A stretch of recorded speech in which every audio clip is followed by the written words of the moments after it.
കുഞ്ഞു മക്കളെ, നമുക്കിന്ന് ഒരു കടുവയെ പറ്റിച്ച പശുവിന്റെ കഥയൊന്ന് കേട്ടാലോ? എന്നാ വാ കേക്കാം. ശാന്തമായ ഒരു പുൽമേടിനടുത്തുള്ള ഒരു വനത്തിൽ ഷേരു എന്നു പേരുള്ള ഒരു കടുവ താമസിച്ചിരുന്നു.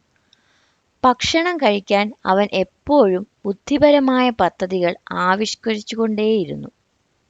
ഒരു ദിവസം ഉച്ചതിരിഞ്ഞ് കാടിന്റെ അരികിൽ ഒരു പശു മേയുന്നത് ഷേരുകടുവ കണ്ടു. ഹോ ഹോ ഹോ, ഇന്നത്തേക്കുള്ള ഭക്ഷണമായി, ഷേരുകടുവ മനസ്സിൽ വിചാരിച്ചു. എനിക്ക് ഈ പശുവിനെ കബളിപ്പിച്ച് എന്റെ അത്താഴമാക്കണം, ഷേരു ചിന്തിച്ചു. സൗഹാർദ്ദപരമായ പുഞ്ചിരിയോടെ അവൻ ആ പശുവിന്റെ അടുത്തേക്ക് ചെന്നു. നീ എന്തിനാ ഇവിടെ ഒറ്റയ്ക്ക് മേയുന്നത്? കാടിന്റെ സമീപം ഇത് അപകടകരമാണ്, ഷേരുകടുവ പശുവിനോട് പറഞ്ഞു. ബുദ്ധിമാനായ പശു ഷേരുവിന്റെ കണ്ണുകളിലെ തിളക്കം ശ്രദ്ധിച്ചു. ഇതൊക്കെ അവന്റെ അടവാണെന്ന് പശുവിന് മനസ്സിലായി.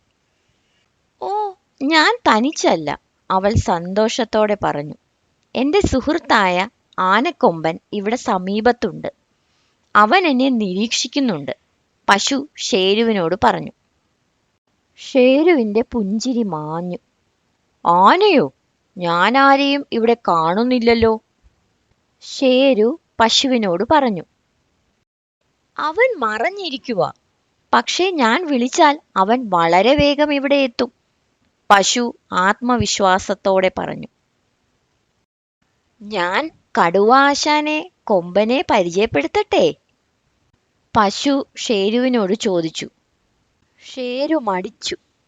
അയ്യോ, അതൊന്നും വേണ്ട, ഞാൻ പോവാണേ. ഞാൻ ചുമ്മാ ഇതുവഴി വന്നപ്പോൾ നീ ഒറ്റയ്ക്ക് നിൽക്കുന്നത് കണ്ടോണ്ട് ചോദിച്ചൂന്നേ ഉള്ളൂ. ഷേരുകടുവ പേടിച്ച് സ്ഥലം വിട്ടു. ഷേരു അകന്നു പോയപ്പോൾ പശുവിന് ചിരി വന്നു. അവൾക്ക് ആന സുഹൃത്ത് ഇല്ലായിരുന്നു, പക്ഷേ അവളുടെ പെട്ടെന്നുള്ള ബുദ്ധി അവളെ രക്ഷിച്ചു. ആത്മവിശ്വാസത്തോടെ പുഞ്ചിരിക്കുന്ന പശുക്കളോട് ജാഗ്രത പുലർത്താൻ അന്നു മുതൽ നമ്മുടെ ഷേരുകടുവ പഠിച്ചു.